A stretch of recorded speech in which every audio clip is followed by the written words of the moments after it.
It's not lost on me that some of the things that I say about people's health and the whole wellness industry and a lot of things can come off as condescending. I know that I'm very much misunderstood a lot of times for a couple of reasons. The first one I will own up to is because it's perhaps that I'm not a very good communicator. I do my best to operate within the understanding that my communication is only as good as the response that I get. So if people are responding in such a way where they think that, for example, if someone's overweight and I seem to be upset about it and they think I'm fat shaming or body shaming or all of that stuff like that, I understand if people might think that, because I perhaps don't have the best way of communicating. I know this from the fact that I deal with people all the time, and I very often get accused of being mean or rude or just unpleasant sometimes, even though I'm much more often very well received wherever I go. So it's a very interesting dynamic that I have with people. And but it's because I am upset in general with the situation that's happening with health on a global scale, but particularly with all of the places that I've been and visited in the world and the various different states in the United States that I've spent a lot of time in. And the main thing is because it bothers me because at first I wasn't really certain what the reason was why so many people were unaware of and not taking care of their health, and then also complaining about it, which is the biggest issue that I have when I realize that it comes down to personal choice and prevention a lot of times. But there's also something quite a bit more insidious, and I've often referred to it as the global brainwashing agenda. And it's something that has a lot of people acting against their own self-interest in various different ways, and it plays out in so many different things. But I will particularly address or specifically address that it shows itself a lot in the way that people are moving and consuming. But maybe it should even go, and if I want to put it in order of cause and effect, or a sequential order, then it would be what people are consuming and then how they're moving, meaning both what they're taking in ideologically, psychologically, hypnotically, and then how they are acting and behaviorally and developing character and personality from. So, and then also consumption is part of that behavior, interestingly enough, because it's what you consume as nutrition and food. And it's a complex situation. And the problem that I've had for a long time is that I've lived in the ignorance of assuming that people should have a similar perspective as I do, that people should somehow magically understand things the way that I do. When the fact that I've had that ignorance and the fact that I've misunderstood so many things my entire life about education and so many things that I've believed in, and a lot of the mysticism and the pseudoscience and the things that I've operated by a lot of my life, and I've had to educate myself out of and have years of experience, and then also have the open-mindedness and the personal, the self-awareness and the resilience to be able to take the criticism and what some people would feel as embarrassment and, just utter mortification, which that doesn't affect me in that way, fortunately, that I'm willing to change and accept that I've been wrong about a lot of things and change my stance and position and the way that I communicate. but there have been things before. So it's a very interesting dynamic that, I've been so ignorant about so many things for a long period of my life, but then have been willing to change.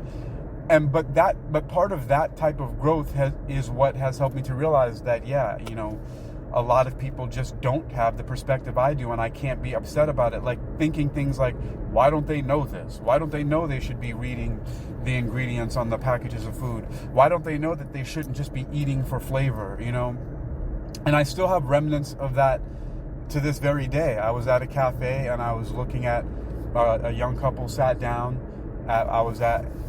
And they had a drink, and the girl took a sip of it, and her whole. So basically, I'm not even going to go into all the details. The idea that I'm getting at is that people are consuming things specifically for the pleasure and the flavor of it, right? Which is fine, right? Because it would be one thing if the manufacturers and the way that a lot of things were created were the cleanest and had health as the top priority, but unfortunately, the fact of the matter is that that's not the case. And I'm aware of that. And I don't know if maybe a lot of people aren't aware of it either, and I'm giving people the benefit of the doubt that they're not, because there are a lot of things that I completely was unaware of. And so when I look at that and I see people just sharing things and be like, it's good, and for just simply for the flavor and the taste and the pleasure that their body is getting from the sugar, and also the fact that there are other indicators of this where, for example, I'll hear people saying, I saw that Taco Hut or burger joint or Mac Fries had this. I saw that, I'd like to try that, it looks good. And there's no conversation about anything else, that it just looks good and I want to try it, and I heard that it was good. And that's, to me, is crazy. But again, people don't have that perspective. The thing is that since I was about 15 years old is when I really started thinking about fitness and health. I was always very interested in martial arts, but then when I was about 15, anywhere between 13 and 15, I'm not exactly sure when, but I'll say 15. At the latest, I started to realize that there was this thing you had to do training, right? And that in training for martial arts and boxing and things like that, that there was all this talk about nutrition and macronutrients and all these things like that.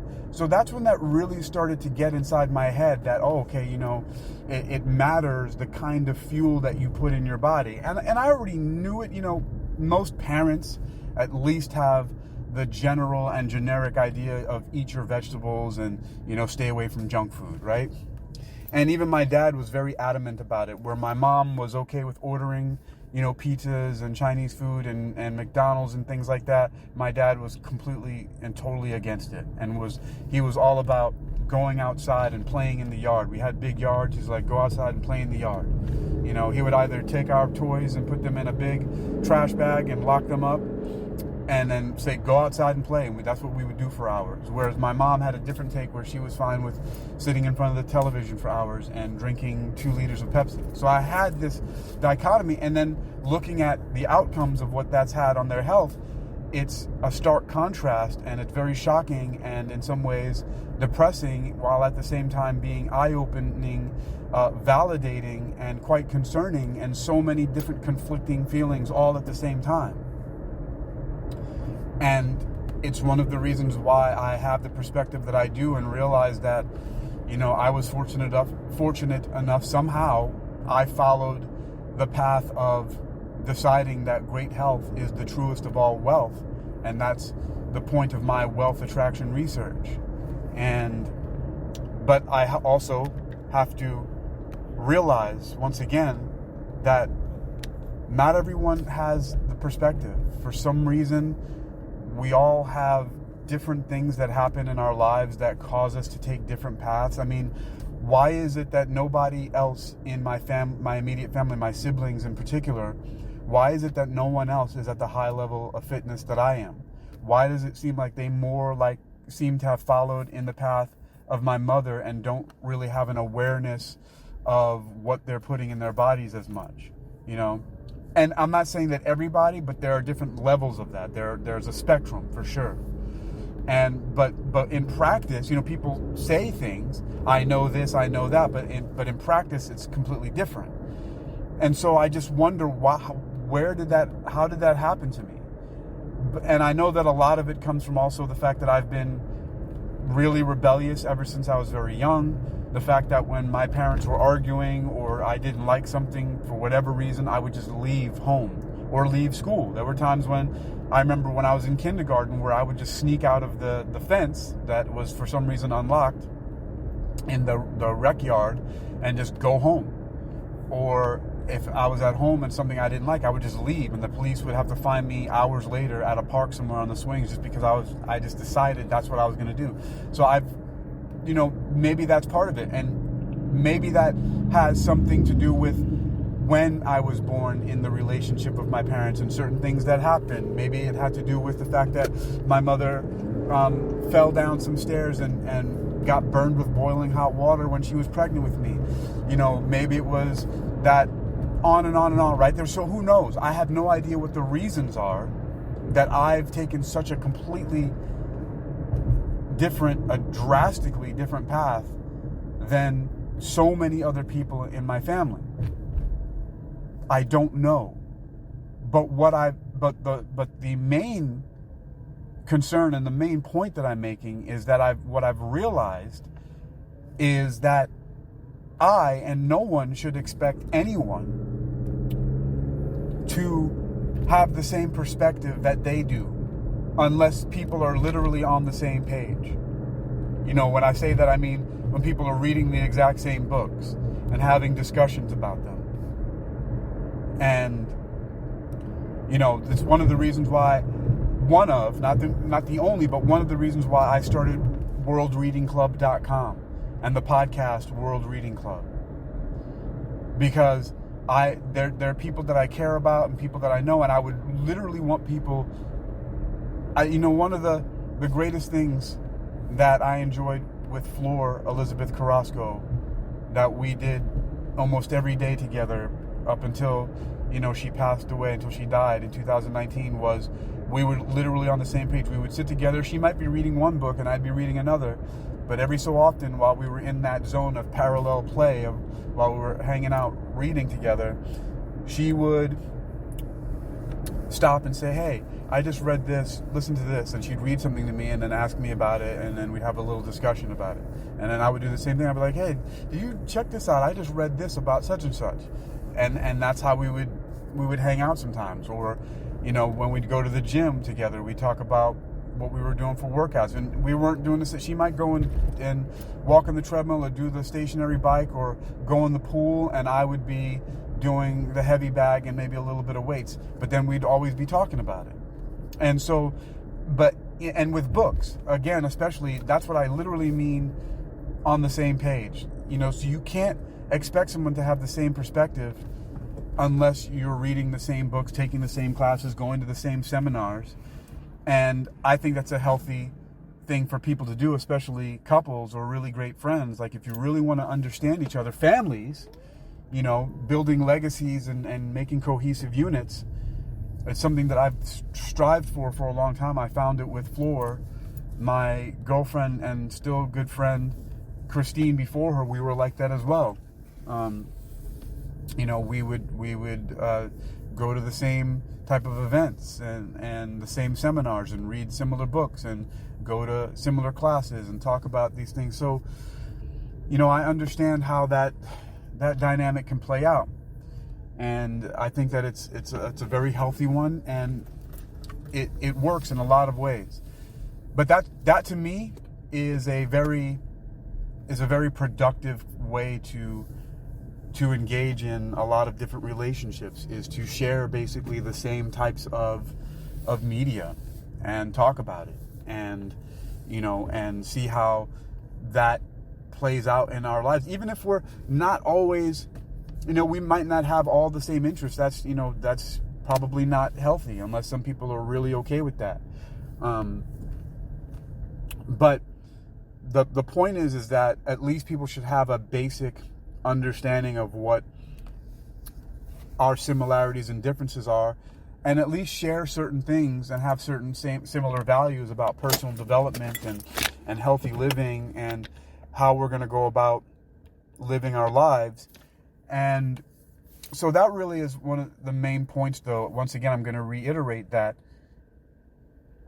I've realized, and it's been something that I've had to really bring to my awareness all the time, like in the case of watching people just savor only, the fact that something tastes good or feels good, even for a moment. Like a lot of people think that the way that people buy food for parties, like the real cheap cakes and cookies and all the stuff that people buy and the alcohol and all that's a partying and that's a good time and that's living a little, and it's insane to me, right? But I have to realize that not everybody shares the same perspective, and also not everyone is as rebellious in nature as I am to just be completely okay with being ostracized and excommunicated by the crowds and the masses because I'm just not into that.